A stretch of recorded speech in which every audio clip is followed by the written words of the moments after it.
Gamit ang iyong buhok at tubig upang mababaliw siya ng sobra-sobra sa pagmamahal sa iyo. Hello mga guys, kumusta kayo? Panibagong araw, panibagong video na naman tayo. And sa araw na ito ay isa na namang video ang aking ituturo sa inyo na simpleng gabay o simpleng pamamaraan na makakatulong sa atin. At bago ang lahat, gusto ko lang ma-disclaimer sa mga taong hindi naniniwala at hindi gusto ang mga kagaya nitong video.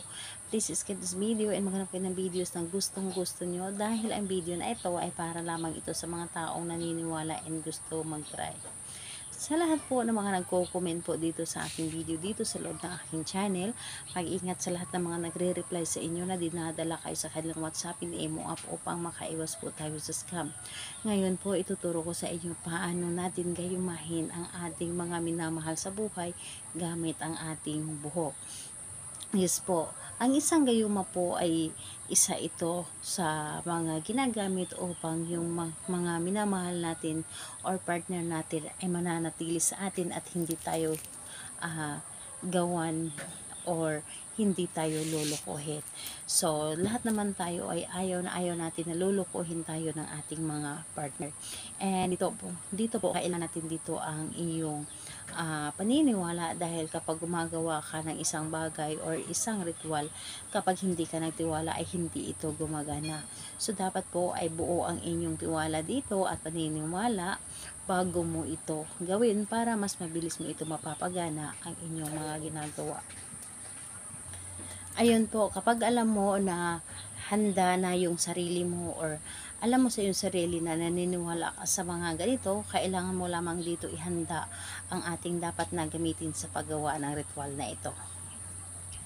Ihanda mo dito ang isang baso na may lamang tubig. At yung baso na yon ay kailangan na clear glass po and babasagin ito. Dahil ang babasagin isa ito sa nagbibigay dagdag energy or lakas ng energy sa ating mga ginagawang ritual.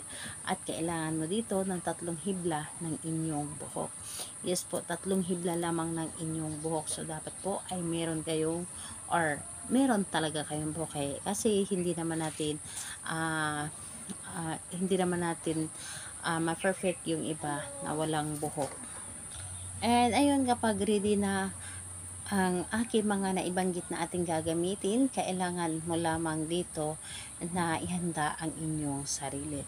So, kapag handa na ang inyong sarili, pwede nyo na itong umpisahan. So, ang gagawin nyo lamang dito ay napakadali at napakasimple lamang. Dito sa isang basong tubig, ilagay mo dito ang 3 hibla ng inyong buhok.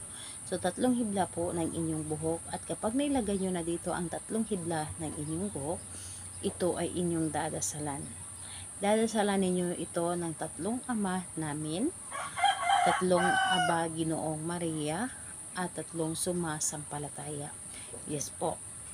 Again po, dadasalan ninyo ang baso na ito ng 3 Ama namin, 3 Sumasampalataya, at 3 Aba Ginoong Maria. So, sa mga hindi alam ang dasal na ito, pwede po ninyo itong i-search sa Google. Mag-Google po kayo, pwede niyo itong i-search at habang binabasa ninyo ito, dapat po ay hinahawakan ninyo ang baso na ito na dinadasalan. Dapat po ay nanggagaling sa inyong puso ang pagdasal nito. So, again po, 3 Ama namin, 3 Aba Ginoong Maria, at 3 Sumasampalataya. Yun po ang pagdasal dito.